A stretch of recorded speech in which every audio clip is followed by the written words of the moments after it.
আমি রাজ, আপনারা দেখছেন খবর 24 ঘন্টা।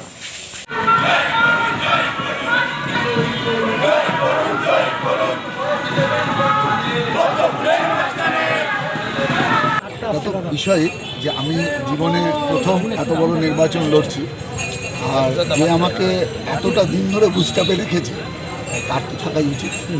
তার সাথে আমার কার্যকর্তারাও সবাই এসছে, কিন্তু এখানে তো ঢোকবার সীমিত মাত্র 4 জনকে দেয়। আমার 4 জন প্রপোজার আছেন। আমি একদম 11-12 যার কাছে ফিজিক্স পড়েছি, আমার স্যার, তিনি আমাদের জ্যোতিষচন্দ্র বিদ্যাপীঠে হেডমাস্টার ছিলেন, ডক্টর সৌম্যব্রত সরকার আছেন। আমার বন্ধু তপব্রত চৌধুরী, আমাদের মথুয়া মহাসংঘের এই জেলার সংঘাধিপতি ছিলেন মৃণালকান্তি বিশ্বাস মহাশয়। আমরা নমিনেশন দিতে যাচ্ছি, সকলের আশীর্বাদ। দাদা, আজকে দেখা গেল পশ্চিমবাংলায় বেকার যুবকদের কোনো কাজ নেই। পশ্চিমবাংলা সবাই থাকুন।